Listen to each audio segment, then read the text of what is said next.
ฝนไม่ตกนานนะน้ำมันเลยลดลงเยอะนานแล้วที่ไม่ตกมันก็ตกแค่นี้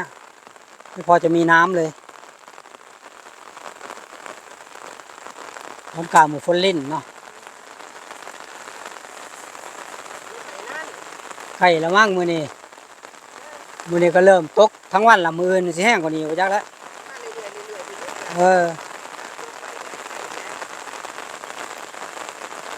ฝนลิ่นเอา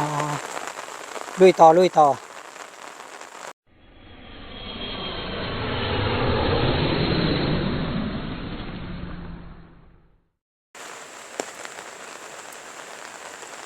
รับยินดีต้อนรับเข้าสู่ช่องเชอชาชาแนลวันนี้ไปไหนไม่ได้เนาะก็จะพา FC เดินดูบรรยากาศธรรมชาติของบ้านเพราะว่าวันนี้ฝนตกตั้งแต่เช้าเลยน่าจะทั้งวันมั้งวันนี้เนี่ยครับจะพา FC เดินไป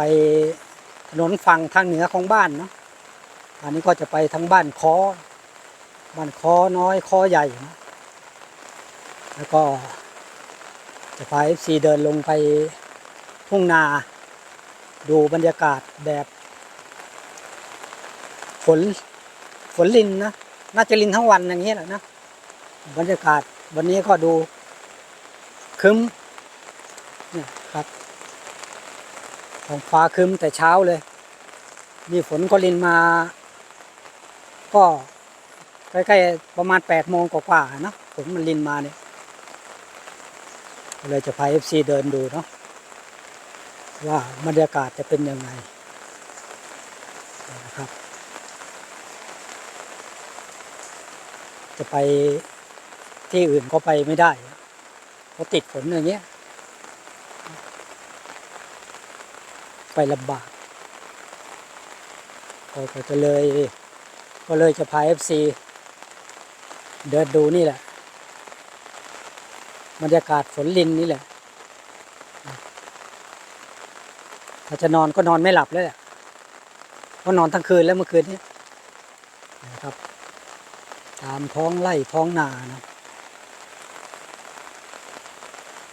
ฝนลินอย่างนี้ก็อากาศก็เย็นสบายไม่ร้อนนะครับแต่ตรงเนี้ยก็ปลูกหญ้าเนาะนอกจากปลูกข้าวแล้วก็ปลูกหญ้าไว้ให้วัวให้ควายนะ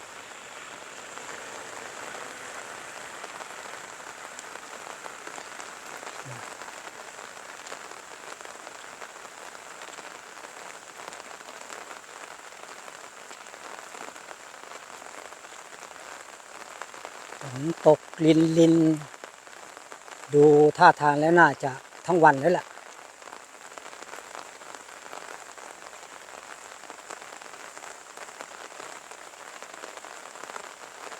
ไปไหนก็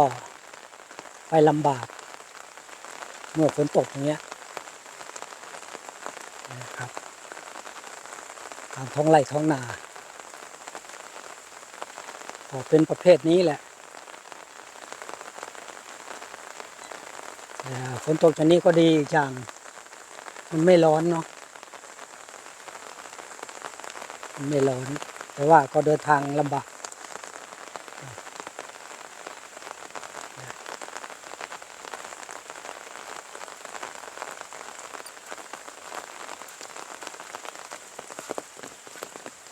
เอาให้ยังนี่ปลูกหญ้าป่ะปลูกหญ้าใส่ข้างหน้าอ๋อมันหญ้าหรือกานี่หญ้ายังวะหญ้าแพรกอ๋อเนาะพอทำกระจายขึ้นมาก็เอาหญ้ามาปลูกให้มันเกาะรากมันเกาะเนาะ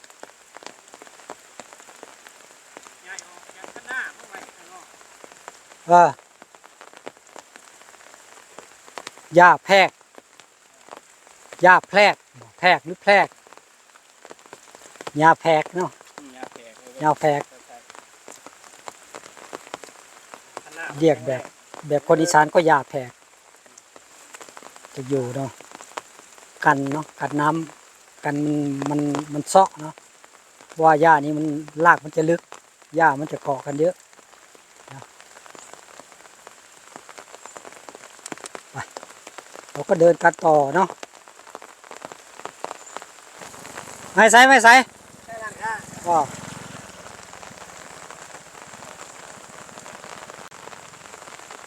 ฝนมันตกไปไหนไม่ได้ก็พา FC เดินดูอย่างเงี้ยครับเดินดูผมมีข้าวสีบ่ไปนี่ผมมีข้าวสีบ่คือบ่สีสั่นกินข้าวจังไรวะคือวันเด็ดเที่ยงกินกับหยังต้มของก็สดโอ้ข้าวต้มเฮ้ต้มจุ๊บไข่ดาวจะใส่บ่ได้จะใส่บ่ได้จะใส่บ่ได้เห็นนะใครจะสีข้าวสีอะไรก็มาเนี่ยตรงเนี้ยด้านเหนือของบ้านสมสะอาดนี่ทางไปบ้านคอนี่ลงสีอุดมศิลป์เดี๋ยวพา FC ย่างเบิ่งฝนตกก่อนดูบรรยากาศฝนตกนี่ครับ แต่ว่าถ้ามันตกแรงๆหนักๆกว่านี้ก็น่าจะดีนะมันก็ตกอยู่อย่างเงี้ยบางคนเขาก็รำคาญกันนะคนอีสานเขาเรียกว่าต้นไทรตันมันเป็นพืชที่อยู่ในป่านะครับบรรยากาศก็เย็นอากาศก็เย็นดีแล้วก็จะพาลงไปเดินดูตามท้องนาเนาะบรรยากาศบ้านๆฝนมันตกเดี๋ยวจะพาไปตรงนี้เนาะแต่ว่าจะไปทางนี้ก่อน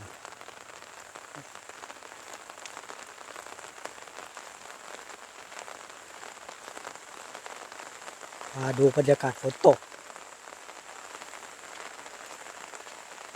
คือจะไปทางอื่นก็ไปไม่ได้เนาะพอเวลาไปทางอื่นนะจะต้องขับมอเตอร์ไซค์เนาะถ่ายคลิปทางอื่นวันนี้ไม่ได้ไปก็ไป FC เดินดูแถวนี้ดูแบบสบายเนาะ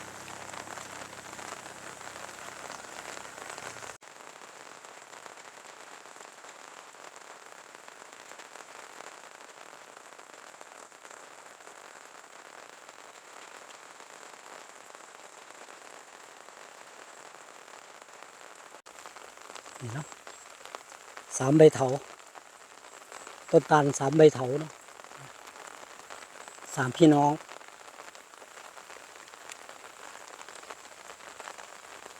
บรรยากาศตามท้องไร่ท้องนาเนาะนี่ก็เวลาประมาณใกล้ๆจะ11 โมงแล้วฝนมันก็รินอย่างนี้แหละอันนี้ทั้งวันแน่ครับ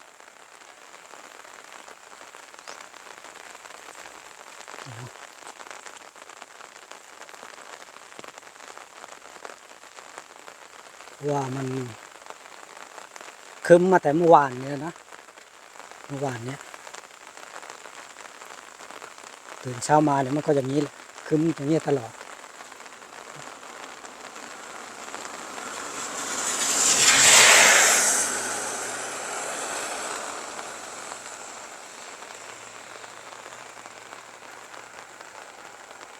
ก็ได้อย่างเสียอย่างนะเนาะถ้าตกอย่างเงี้ยไปไหนก็ลำบากนะครับนี่แหละครับมันก็จะครึ้มอย่างเงี้ยมันจะไหลมาตลอดเลยเนาะเนี่ยคล้ายๆจะเป็นพายุเนาะ ดูจะเป็นอีกกี่วันนะ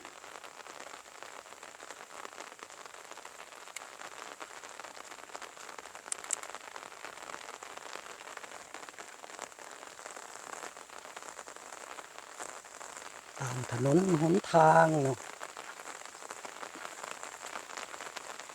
ครับตรงนี้ยังไม่ได้ดำเนาะตรงนี้แต่ก็มีน้ำเลยนะไม่รู้เขาจะดำหรือจะหว่านเนาะตรงนี้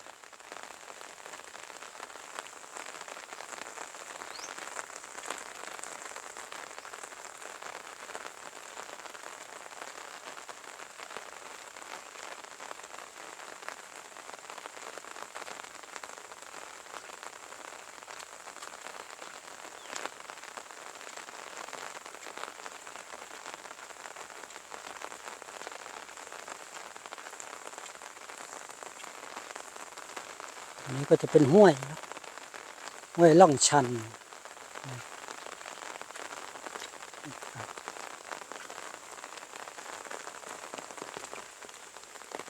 น้ำก็มีนิดหน่อยเนาะ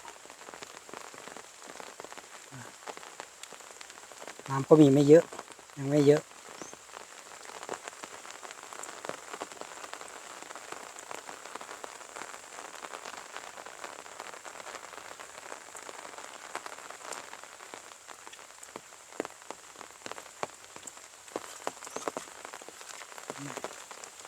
ไม่มีน้ำเลยมีนิดเดียว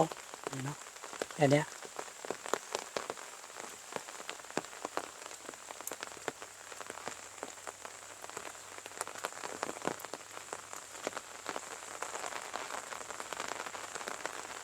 วันนี้ก็จะเป็นที่นาเนาะ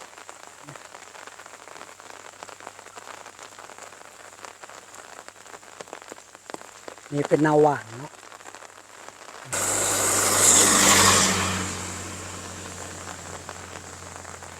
จริงๆแล้วตรงนี้นี่มันเป็นดินเหนียวนะ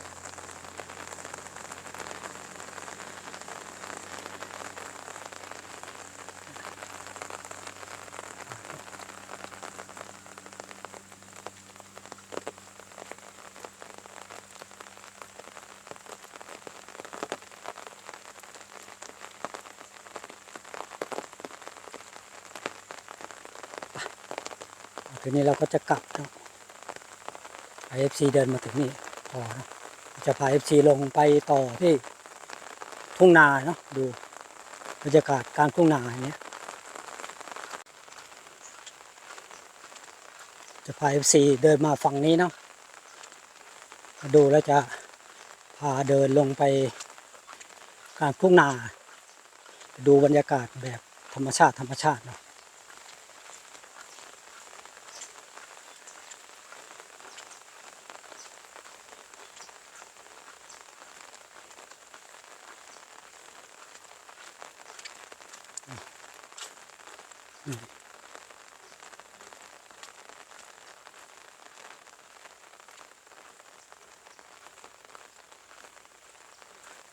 ตรงนี้มีน้ำเยอะเลยเนาะแต่ว่าก็ยังไม่ไถดำเนาะไม่รู้ก็จะทำแบบไหนเนาะจะใช้ดำหรือว่าใช้หวาน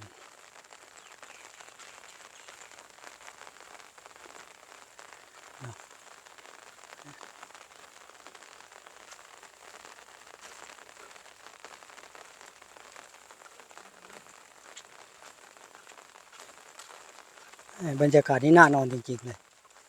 แต่ว่านอนไม่หลับเพราะก็นอนทั้งคืนแล้วเลยไม่หลับตรงนู้นกำลังน่าจะเป็นดำนาตรงนู้นเนาะ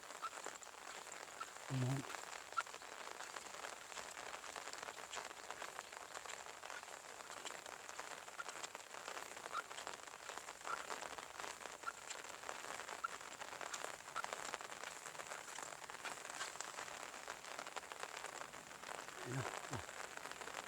ก็ยังมืดยังครึ้มอยู่เนาะสรุปแล้วมันก็น่าจะทั้งวันแล้ววันนี้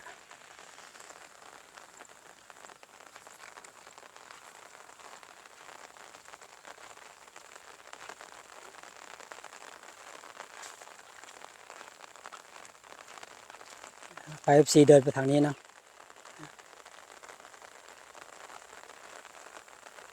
เดินดู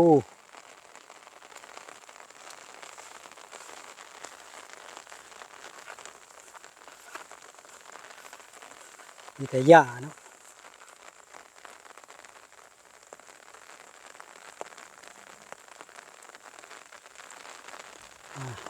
เริ่มมีลมหน่อยถึงแล้วเริ่มมีลมพัดหน่อยแล้วนะ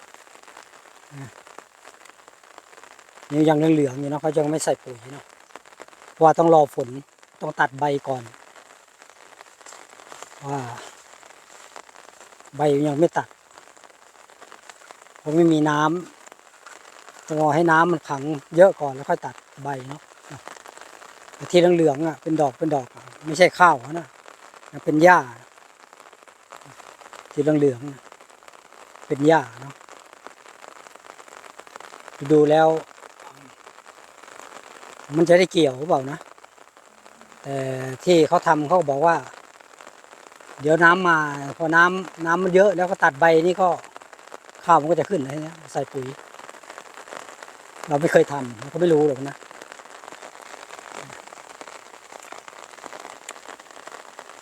คลองนี้ปลาเยอะก็ปลาเอามาปล่อย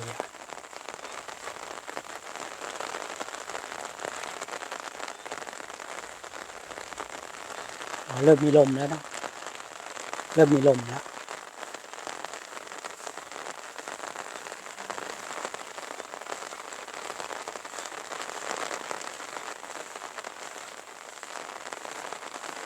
มีหญ้าบนคันแทนาเนี่ยเขาจะใส่ปุ๋ยไปด้วยเขาจะได้ตัดให้วัวให้ควายกินนะ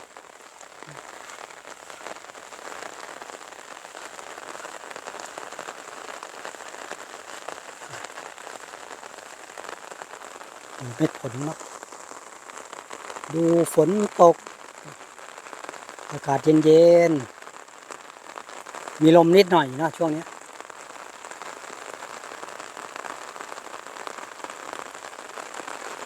ฝนไม่ตกนานนะน้ำมันเลยลดลงเยอะนานแล้วที่ไม่ตกมันก็ตกแค่นี้ไม่พอจะมีน้ำเลย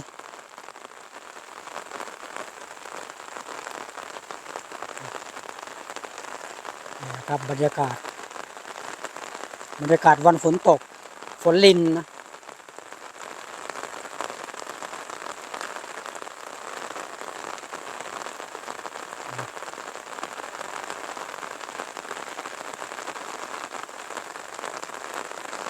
บรรยากาศยามฝนลินตรงนี้มันนาหวานเนาะหวานอย่างเดียวตรงเนี้ยไม่ใช่นาดำเป็นนาหวาน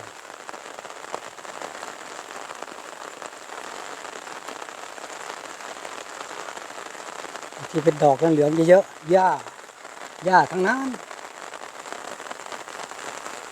หญ้ากับข้าวเท่ากันเลยเห็นไหมเหลืองๆมันจะหญ้า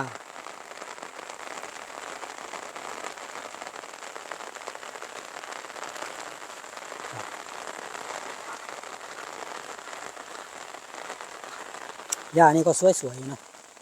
นุ่มๆเนี่ยหญ้านี้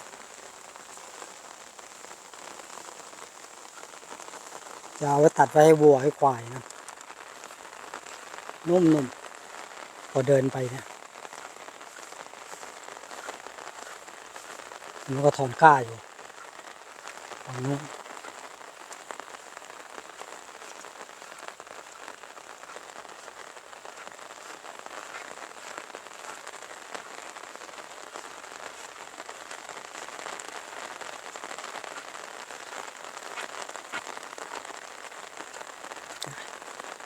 ตรงนี้เขาตัดไปแล้วเนาะหญ้าตรงนี้เขาตัดไปให้วัวให้ควายแล้วนะมันก็จะโล่งๆหน่อย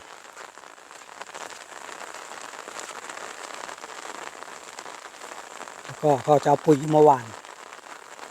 มาใส่ปุ๋ยไปด้วยทีนี้ก็จะขึ้นเร็ว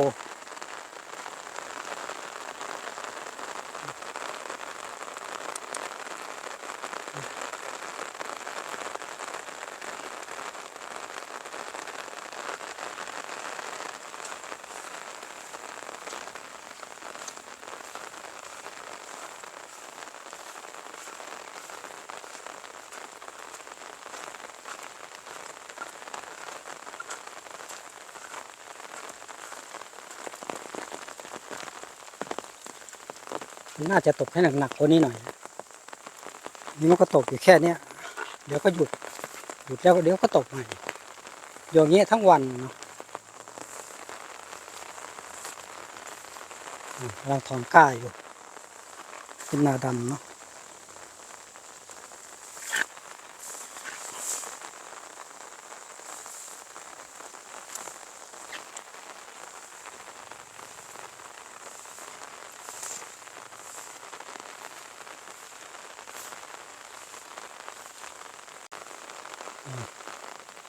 มองไปเป็นสีแดงๆอ่ะมันจะหญ้าทั้งนั้น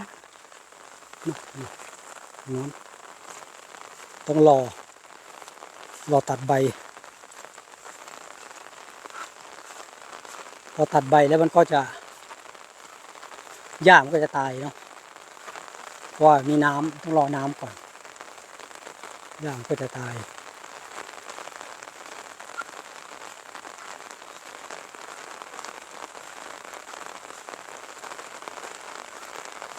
มีแยกกันกระถอนก้านะคนหนึ่งมาถอนด้านนี้คนหนึ่งมาถอนอยู่โน่น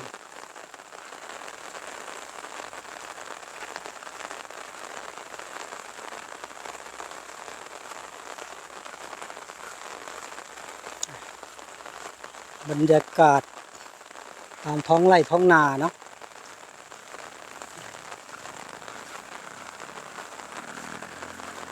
บรรยากาศตอนฝนรินก็จะประมาณนี้แหละเนาะ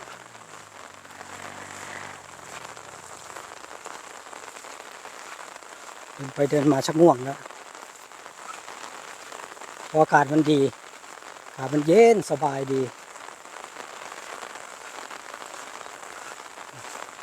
ป่าหญ้าเยอะหญ้าเนี่ย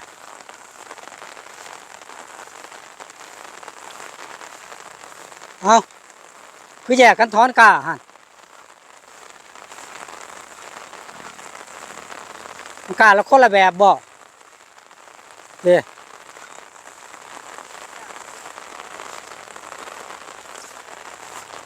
เง่าไปบ่ก้านี่พอดีบ่อันนี้มันก้าเขายังนี่อ่ะขอเอาต้นข้าวเจ้าอ๋อ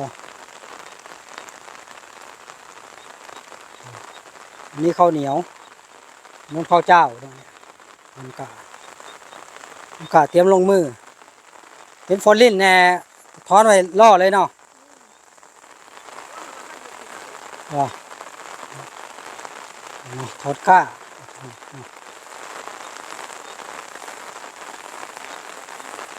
โอ้มันยาวอยู่ที่กานี่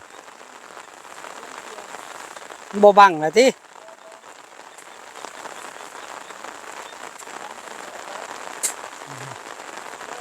ถอนกาที่ฝนถอนกาหมูฟอลลินเนาะไข่ละมั่งมือนี้ก็เริ่มตกทั้งวันละมือนี่สิแห้งกว่านี้ก็จักแล้วเออคนเดินเอาลุยต่อบรรยากาศมันก็น่านอนอยู่แต่ว่านอนบดขึ้นแล้วนอนบ่รับ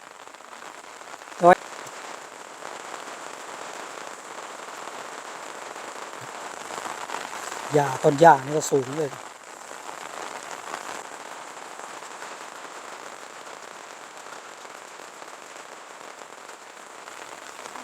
ดูแต่หญ้าสูงท่วมข้าวแล้วสูงกว่าข้าว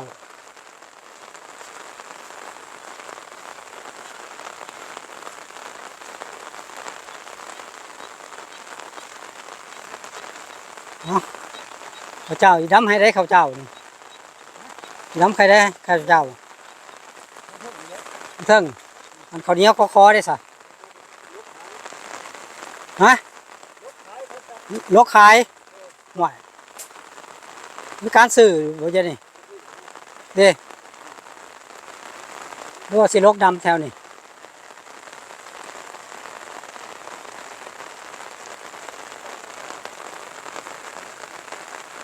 แล้วสิเบิดละตัวนี่ อืม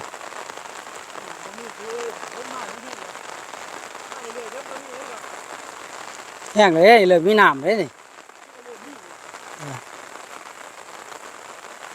ว่ามือนี่คือสิตกเล่นอยู่ในบดมือเออนาดำเนาะนาดำต้องรอน้ำไม่เหมือนนาหวานนาดำเนาะกำลังดำยังไม่เสร็จเนาะ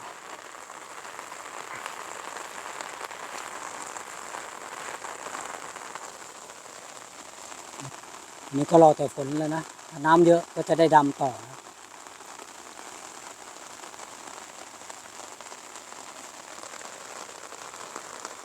ถ้าตกอย่างนี้ตกทั้งวันนี้มันก็มีสิทธิ์มีน้ำที่ดำไปแล้วมันนั้นสูบน้ำใส่ดำไปแล้วมันก็เริ่มเขียวแล้วเดี๋ยวก็ใส่ปุ๋ย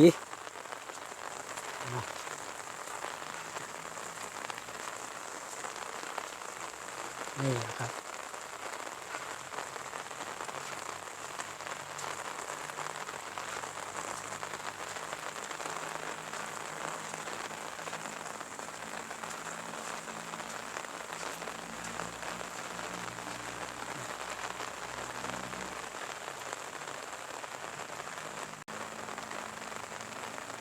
ครับสำหรับคลิป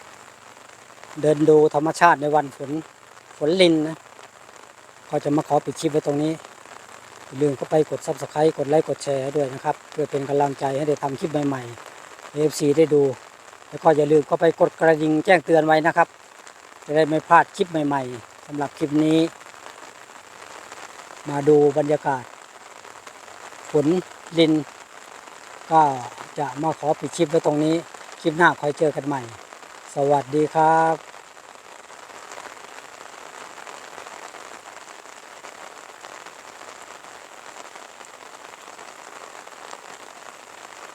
ใส่จะตกทั้งวันแน่วันนี้บรรยากาศอย่างเงี้ย